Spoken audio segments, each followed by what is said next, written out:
Okay, I was just getting ready to screw the top cover on this, and I got to thinking I don't think I've ever done a video on a Royce 1-641, which is what this is, a 40-channel AM sideband radio. I thought I'd do a video because they're a little bit unique in their design, some of their circuitry, so let's get into it. So, like I said, I just sat the cover on, that's when the light bulb went off, so let me just pull that back off. And this radio is about as brand new a condition as you could possibly get. It's, came from the customer in the original box. He got it, I think, probably off eBay. But, like I say, really, really nice condition. I think it was probably used, though. It did have low receive. Found a bad transistor. I think it was one of the IF amps.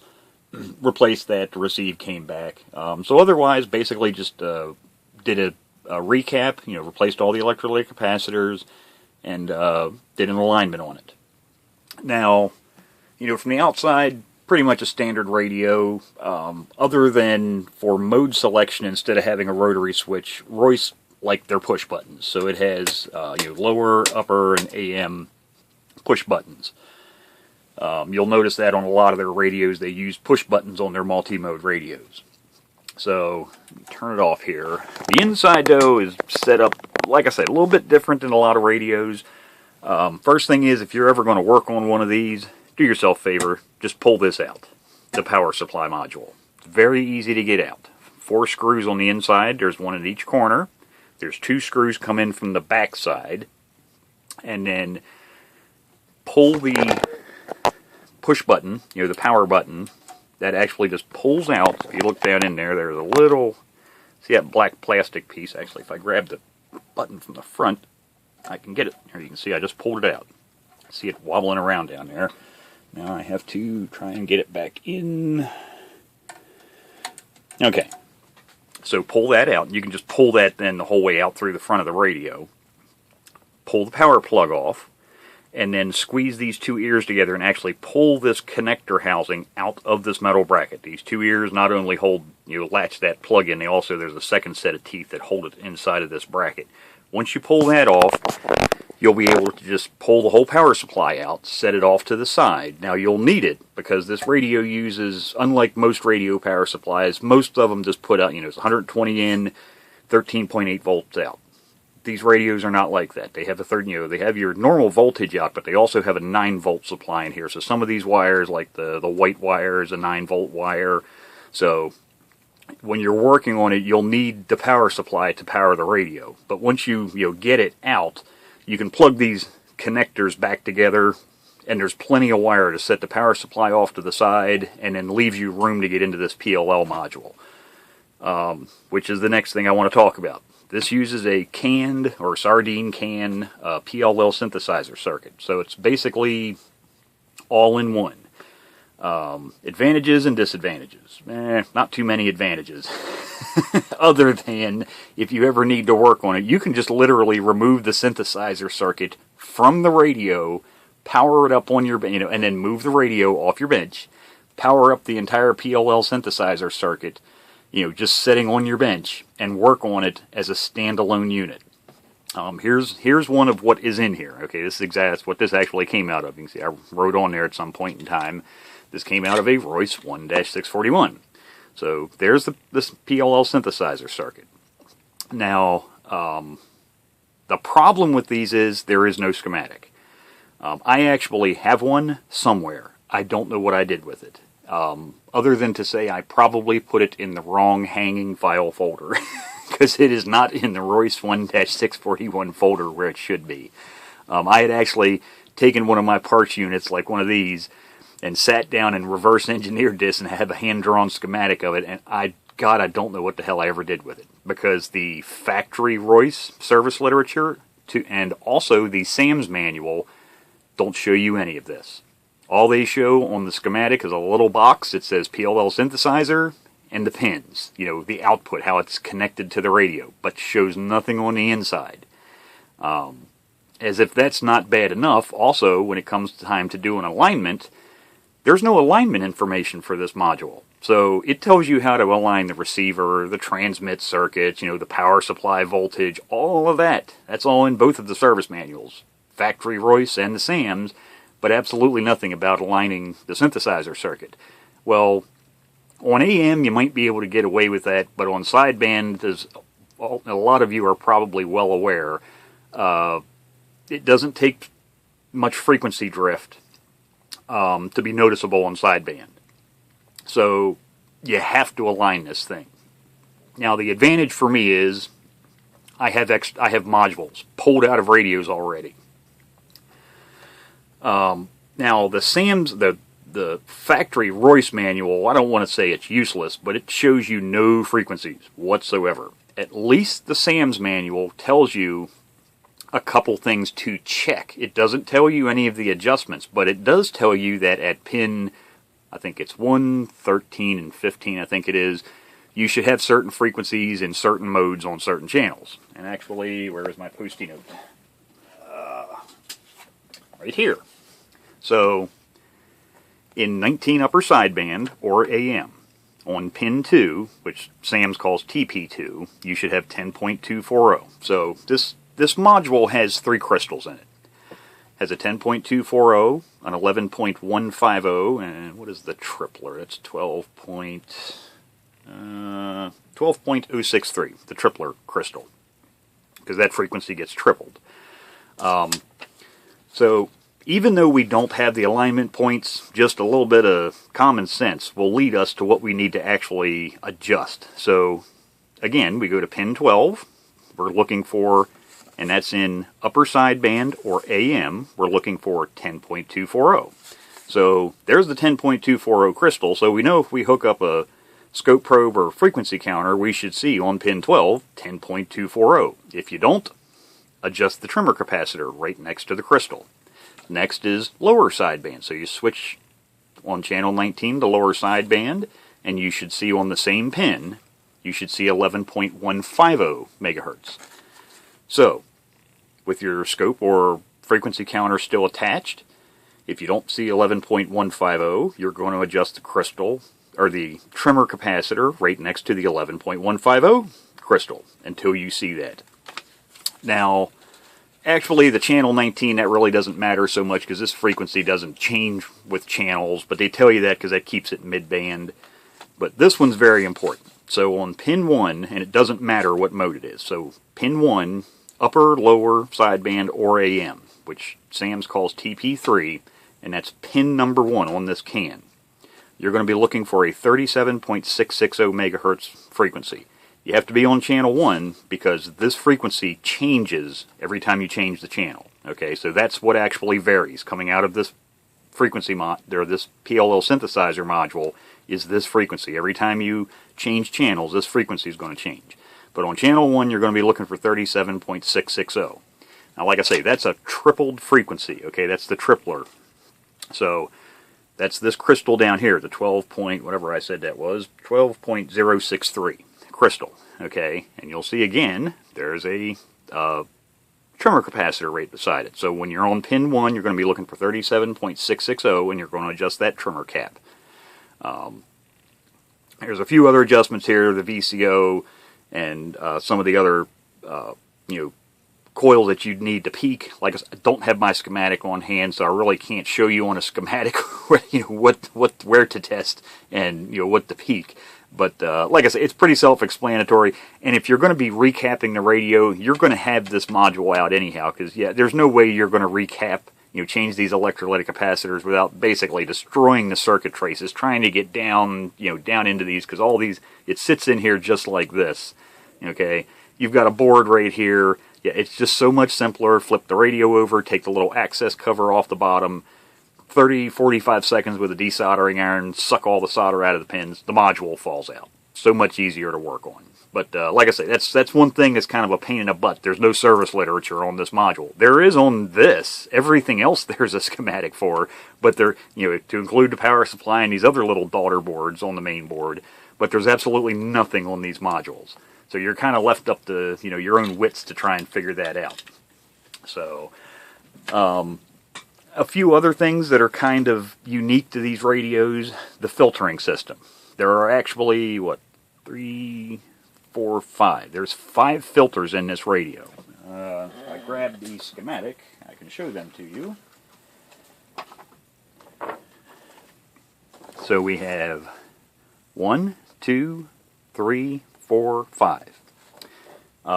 These two, actually I have some of those, where are they? I've got some sitting on the bench somewhere. I'm working on, here they are. I'm working on another radio. That's these little guys, okay? That's these right here, the 10.7s. Then you have two 455 kilohertz filters. That's these two right here. Okay, that's this one and this one. Then there's this big, long, kind of white, almost bone white, cream-colored box. That's this one. Okay, now these two are located, there's one right here, and then there's another one tucked in behind this little transformer. But this one is one of the things that makes it kind of unique. I mean, actually, it having two of the 455 filters is actually kind of rare. Most radios only have one. They have two of them, and as you can see, they're connected in series. And same thing here, tapped off, but basically the same thing here for these 10.7 filters. But this one's an oddball. In most radios, especially this vintage, what you would normally expect to see where that is a crystal filter. Let me grab one of those. Pull the parts drawer out here. Okay.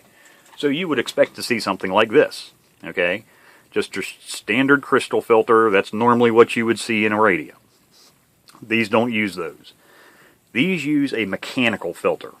And I actually have some of those as well. So that's one of these little guys. Okay. It's a little plastic box, and you can see it's the circuit board. Mechanical filters, I don't want to say they were common, but they were mainly the only place you see mechanical filters is stuff like Drake's, and some of the ham radios back in the day had mechanical filters, but they were inside of a sealed metal can, much like a crystal filter I just showed you. So you can't get them far to see what's inside. These, if I'm careful, because the only thing holding this in is these couple little plastic detents, I can actually, a little pair of pliers here, I can actually pull this module up and out, and then I can actually show you what a mechanical filter, I do this carefully because I don't want to break this thing, it works, there's nothing wrong with this. And it's not like this is something I can order a replacement of. So this is a good working spare. Okay, so it's been extracted now. So that is a mechanical filter. Okay, and you can see it's several stages. I think there's 6, 1, 2, 3, 4. Yeah, there's 6 stages here. You see the little coupling transformers in between there. That's all that's inside of it. But that's, and then here's these little, like, they look like circuit boards. It's actually, that's plastic. But those are the actual mechanical filters right there. There's 6 of them in there. But that is what's used in the sideband circuit on one of these radios. Let me get this little thing popped back in the box. Gotta make sure it's in the right orientation. It's got a little alignment tab there. I can now tuck that guy back into the parts cabinet. So that's another thing kind of unique to these radios. Downfall there is, if every one of these ever goes bad, yeah, you're not just going to, there's very few radios that use these. Another thing, now this is a relay switched radio, so it does have a relay switches power when you're switching between receive and transmit. It applies power, takes it away to different circuits. But, this is an older radio. Now they definitely, the power supply is very well designed in these for starters. Has a really nice heavy-duty transformer, big core. And unlike a lot of base station radios, honestly, a lot of the power supplies in a lot of radios, man, they just run way too hot. These are not like that. Because it's a big power supply and they're well designed, they actually run rather cool, compared to most other supplies. But they have a lot of protection built into these radios. Usually in a radio you'll find maybe one, well, always pretty much one fuse. Possibly 2, but that's usually it. This one has 4 protection circuits. So it has 2 fuses here. There's another one tucked right down. I don't know if you can see that. Get the camera repositioned here a little bit. There's another one right here. Mounted, it's pigtail fuse, just like the other two, mounted down to a circuit board. And then it also has protection on the audio output transformer. So this uses a pair of transistors push-pull for the audio amplification, but it has a fusible resistor attached to the output transformer. So if anything should happen to your audio output, you'd have end up with a dead short or something, it even has a fusible resistor to protect the transformer. Something you definitely don't see in most other radios. And occasionally you will see audio output transformers nuked in those radios because there's no protection. The circuit traces and the wires that are feeding power to it are heavier than the wire in the transformer, and you end up nuking the transformer, and you end up shorting out, melting the windings and shorts out. So, another advantage. Other than that, it's fairly simple. Standard channel selector, boards. Like I say, Royce did their own thing, so it's got a couple of these daughter boards that hang up here. Like this is your some of your audio, whatnot, AM limiter circuits and whatnot. But overall, nice radios. They receive, transmit well. Like I say, the only thing, if you ever have to work on one of these, do yourself a favor, just pull it out of the radio. It is just so much easier to work on out of the radio. Just apply power externally, and then you can work on it. You'll just end up screwing stuff up, trying to come in from the side or squeezing down in here with a soldering iron, trying to get the parts. Just do it the right way, desolder it, pull it out. Like I say, the advantage is it's the entire synthesizer circuit, so you can power it up and run it, externally from the radio. And as I should have pointed out on the schematic, both the SAMs, and this is the factory schematic, you can see, there's their schematic of the PLL. It's just a box. PLL oscillator unit, And like I say, they don't even tell you what any of these connections, if there's frequencies on them or anything like that. At least the SAM's manual, which I actually still have that out, haven't put it away yet. Let me grab that. Does show you in the alignment procedure at least what should be on the pins. So you can see here, it doesn't tell you any adjustments, but like I was saying, it shows you on pin 12, pin 1, and pin 15. At least it does show you the frequencies, so you can kind of reverse engineer it. You can see, okay, that's going to be the 10240 crystal that I'm adjusting, the 1115 crystal I'm adjusting, and that 12.036, I think it was, the tripler crystal. So, you can reverse engineer an alignment for it just with that limited amount of information. As far as troubleshooting goes, you're on your own. Actually, that's why I actually had drawn a schematic for one of these, because I had to troubleshoot one of them one time with no schematic, and crap, So that's when I just need to find that blasted schematic. I know, like I said, I know I didn't throw it away. I don't throw stuff like that away. It's just hiding in some blast. It's in the wrong folder. That's happened before. Not very often, but it does happen. So there you go. There's just a peek of what lies inside of a Royce 1-641. Like I say, this one is in about as mint new condition as could possibly be had. Was a pleasure to work on because no modifications, and it worked basically like new, other than, like I say, it did have a bad, actually it was this transistor right here. There's actually 3 of them. It gets amplified from this one to this one to this, and I think, it goes in this direction, because here's your first, second. The receive circuit goes this direction, comes through. But these are some of the last stages of amplification. And that one, it was working, but it was just really low. It had really low gain. So that brought the receive back. Now the bottoms on these radios, I don't think I showed that, is kind of a pitta. Because, as you can see, the entire bottom, like most radios, this entire bottom panel comes off. It doesn't on these. There's an access panel. This bottom panel is also the back. It just wraps around. So you take these 4 screws off, but the board, or this sheet metal here, overhangs the circuit board slightly. So, but there's still enough room, even like for the PLL can, there's still enough room to get a desoldering iron down in there and just suck the solder out. So, that's another thing, kind of makes it a bit of a pain in the butt to work on, is these access panels, you're working down in a hole instead of it just the entire bottom coming off and it's all right in front of you. So, but there you go. There's a Royce 1-641 ready to be put into service. Like I say, you just don't see them in this nice a condition. I mean, look at that. That's just mint. It almost smells new. Actually, it does. When I first took the cover off of it, it was, ah, yes, vintage electronics. Definitely had that smell. So, there you go.